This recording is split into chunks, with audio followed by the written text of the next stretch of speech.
on our seniors and how they'll be affected by the bill, but people are welcome to ask about other aspects of the health care bill as they feel called to do so.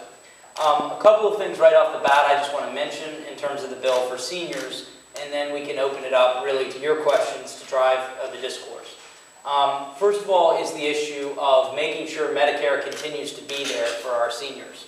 As some of you may know, Medicare Trust Fund would head into insolvency in 2017. We've extended that by nearly a decade to 2026 under this bill to make sure we continue to have the revenues coming in.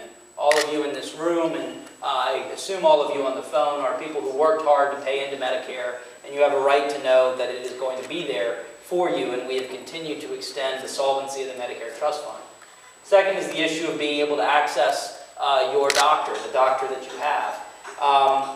And under this bill, primary care doctors will actually get a 10% bonus payment for seeing Medicare patients. In addition to that, we have nearly doubled the funding for community health centers. I know many seniors in our district get their primary care support and even increasingly some specialty care support through the community health centers.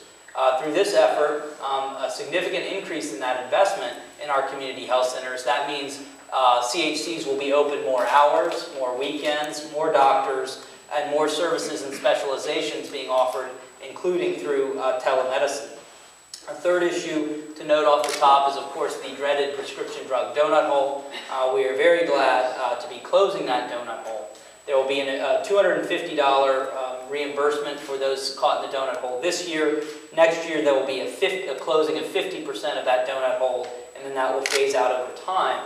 To put that into perspective, there are about 12,500 seniors in the 5th District of Virginia alone who are affected by the donut hole and will be protected under this. On January 1st of next year, something very near and dear to my heart, Medicare co-payments and deductibles for preventative care and primary care will be eliminated, which means seniors will not have out-of-pocket expenses for going for an annual checkup and other preventative care. As someone who believes we have underinvested in primary care and preventative care, whether that's doctors or nurses, I believe this is not only an important statement for our seniors to be able to do this, but along with the 10% bonus payment is an important signal to get more doctors to come into the primary care side of Medicare as well.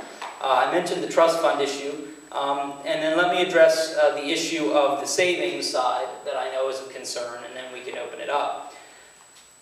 In a system that right now is about $500 billion a year and will be growing to $1 trillion a year, covering Medicare and Medicaid, we have an incredibly low overhead of about 3%. One of the downsides of that efficiency is that there has been waste, fraud, and abuse in the system. We are going to go after that waste, fraud, and abuse, and we all know probably of examples of people who've abused the system. So we will start spending $700 million a year looking at fraud and abuse in the system.